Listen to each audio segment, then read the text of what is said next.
아내에게 살해당한 유명 일타 강사 사건입니다. 변호사님, 당초 아내가 부부싸움을 하다가 술병을 휘둘렀고 고의는 아니었다라고 진술을 한 걸로 알려졌는데 경찰 조사 결과 미심쩍은 부분이 발견됐다면서요. 그렇습니다. 지금 아내는요, 남편이 흉기를 휘둘러서 이에 대한 방어 차원이었다라는 취지의 주장을 했는데 일단 흉기에서 남편의 지문이 발견되지가 않았습니다. 그리고 대치하다가 흉기에 맞았다라는 이야기도 하고 있는데 이 혈흔이 바닥에만 퍼져 있는 것도 확인이 된 건데요.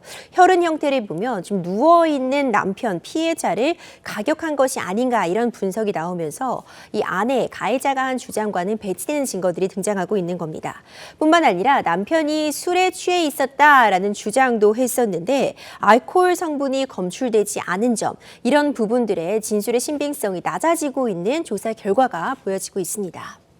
자, 부동산 공법 일타 강사 이분이 사망한 게 지난 2월입니다. 최근에야 이게 언론의 조명을 받았는데 이분이 아내가 휘두른 그 술병에 맞아 숨졌다고 해서 처음에는 부부싸움이었구나 이랬거든요. 그리고 부인도 순순히 인정을 했었습니다. 제가 부부싸움 도중에 남편을 우발적으로 범행 저지른 게 맞습니다. 왜냐? 다음이요. 남편이 흉기를 먼저 휘둘렀거든요. 그런데 경찰이 수사를 해보니까 흉기에서 남편 지문도 안 발견되고 대치하다가 흉기에 먼저 맞았다더니 혈흔이 바닥에만 퍼져 있다는 거. 남편이 술에 취해 있었다는데 알코올 성분도 검출되지 않았다는 점. 이게 지금 경찰 수사 결과 드러났고 살인 혐의가 적용된 이유입니다. 사망한 남편, 일타 강사의 갑작스러운 이 죽음에 제자들의 충격도 컸다고 합니다. 이분이 평소에 제자들 아주 살뜰히 챙기는 걸로 유명한 다정한 분이었다고 합니다. 교재들은 다 챙기셨죠? 자, 시간 없으니까 빨리빨리 합시다. 오늘 사람이 너무 많은 관계로 시간이 늘어날 것 같아요. 제가 흥분하면 시간이 늘어나. 안녕하십니까? 자, 뭘 또 치다 말아요. 안녕하십니까? 부동산 공법을 강의하는 최입니다. 자, 오늘은 암기장 핵심 암기사항 강의를 한번 해볼게요. 할 수 있다고 믿는 사람은 그렇게 되고 할 수 없다고 믿는 사람 역시 그렇게 된다. 긍정이 긍정을 부릅니다. 자, 나는 무조건 할게요.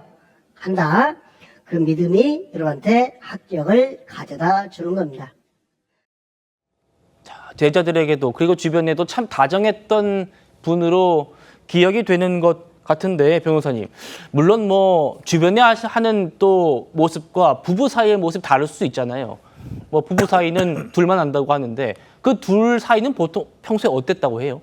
이번에 또 새로 문자가 공개된 부분이 있는데요. 이 지금 피해자가 사실 부동산 공법 분야의 아주 유명한 일타 강사입니다.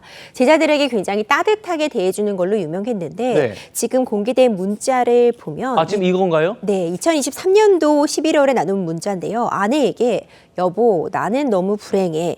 나는 돈 버는 기계. 왜 돈을 벌지? 나는 일만 해. 안 놀아봐서 놀지도 못해. 등의 메시지를 보낸 것으로 전해지고 있습니다. 이제 단편적인 이 메시지 하나만 놓고 여러 가지를 평가할 수는 없겠지만 적어도 굉장히 과중한 업무에 시달리면서 스트레스를 호소하고 있던 것으로 보이고요.